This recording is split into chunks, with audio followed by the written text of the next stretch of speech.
We the Brown Boys. The Brown Boys. The Brown Boys. We the Brown Boys. The Brown Boys. We the Brown Boys. But going back to this thing with Gilbert, would that be something that you would be open to? That's all. I don't know where it would go with me and Prof. And we're trying to, but I do think that it would be great to see you two squash it, not necessarily for y'all, not necessarily for Gilbert, you know what I mean? But for the young people that are watching. Like the young people that see Kwame Brown and be like, yo, he does this, he was able to squash. You know how many young people are gonna be like, hey, because they know how y'all was beefing, right? They know that the intensity of it. And so they're looking at it like, hey, if he can squash this and leave us alone, even though this dude Gilbert saying all this stuff all the time, and he can be mature enough to squash, all right, I'm gonna leave this dude alone too. And I'm gonna call off what was about to happen. That's how you don't understand how. I was sitting there listening, like, call off what was about to happen. I'm like, what the Ain't nothing about to happen. I just want to dispel this notion that that something is about to happen.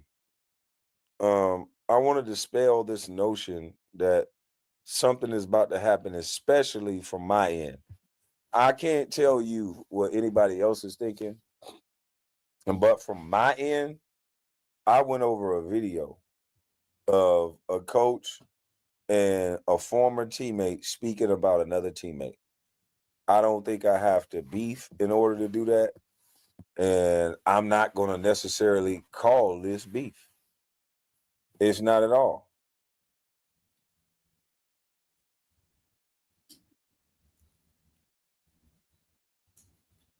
Him and Patrick Ewing was not cool. I knew that already. It just wasn't my place to say nothing. It just wasn't my place to say anything.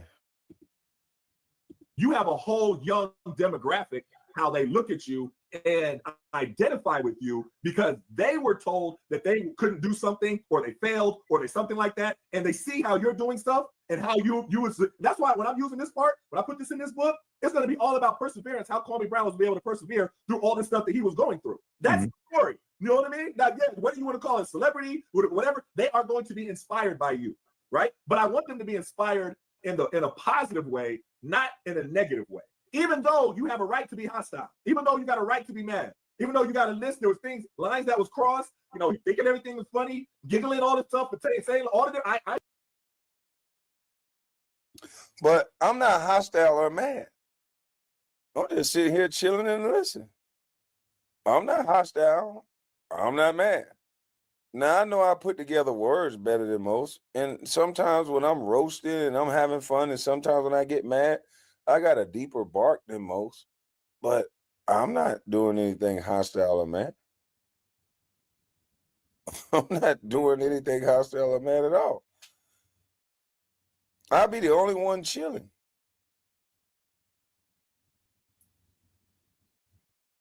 Like, I got nothing to do with this dude, want nothing to do with him, and that's it. It's not beef at all. Yeah, it's not beef. It's a buck-broken male trying to discredit a black man talking manhood. I see what's happening because I lived it being a regular black man. That's exactly what's happening. If you hear the way he talk about me, it's the worst. You wouldn't know that I own everything and I got outright. You wouldn't know that.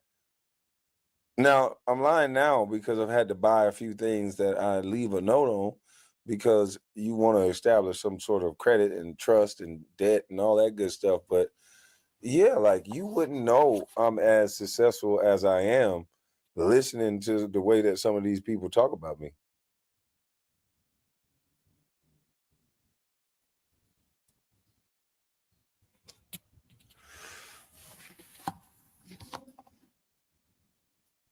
I'm just letting you know.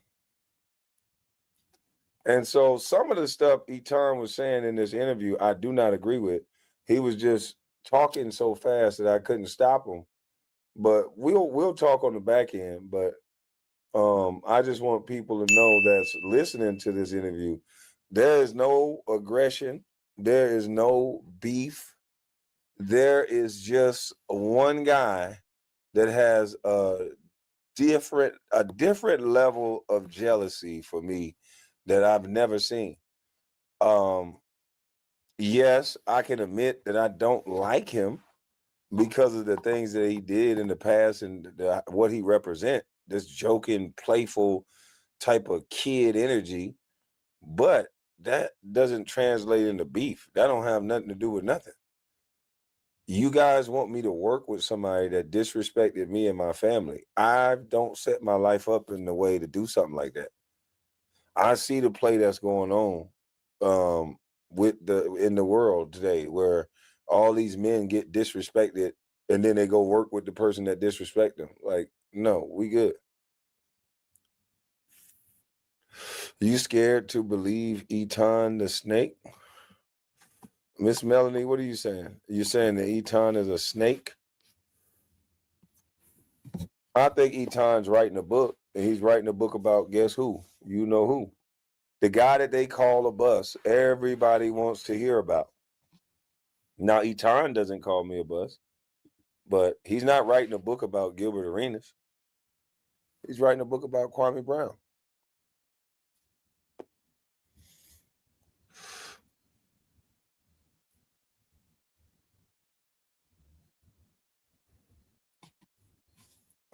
I don't know why this dude, King, whatever his name is, keep hitting my panel. I'm not here to argue with you, bro.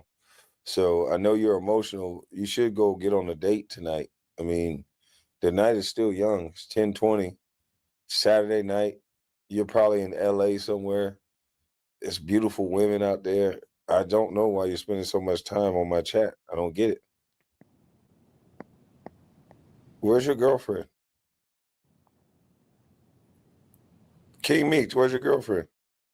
Yeah, today's Sunday, Kwame. Oh man, come on, man. I said that on purpose to see if he was gonna act like a girl and correct me. Nah, it's Sunday night, sir. Man, don't you know I was gonna say anything just to get him to say something so I can throw him off? Haven't y'all understood this about me yet? I'm gonna say anything just to get him to correct me so I can throw him off. I'm a hypocrite in that way. It was nothing he can do. He don't stand a chance. I don't want him on the panel. I'll say it's Monday to get him to correct me to throw him off the panel. I'm smoking my swagger dash. It's time to play with people. He playing with me? Why he keep trying to hit my link? I didn't ask him to keep coming back over and over again to do the same thing. He gonna do the same thing. It's not like he's gonna change up what he's doing. So it's time for me to win. Right? But even with all of that, there's young people watching. So just so you understand, would you be open to it? You don't have to give me no definite yes, definite anything like that, but just be open to the idea of possibly coming to the table and me and Prof being there, and we're trying to see if we could, something. That's all. Well, let me start off by saying I'm definitely open to that. I've even tried to get him to just apologize for some of the things he said about my mother and things like that. And it's like talking to a brick wall. And my thing is there has to be some atonement for the things that he said. And I think there's something going on in today's world where you disrespect the black man, and then they can't just say, "Hey, you know what? You're not my cup of tea." There's no beef. It's not my cup of tea. Because what I initially asked him is just don't say anything else about me. I didn't come out and say let's beef, let's fight. I just said don't say anything else about me. I don't think Gilbert and me thinks on any same wavelength. So whatever he's going to say to DJ Vlad or anybody else is going to be something that I wouldn't say. So that's all I asked him. Just if you get asked about me, don't say anything. But Now, I don't understand what's so hard about what I'm saying for you to get. I don't know what's the framework. I guess people are not used to people talking loud or cursing. I guess they're not used to that. So they try to frame everything I say as this angry guy or this beefing guy or this mad guy. But when you listen to me talk, it's very simple what I want. I want to be just left alone. You're not my cup of tea. There was no lies told.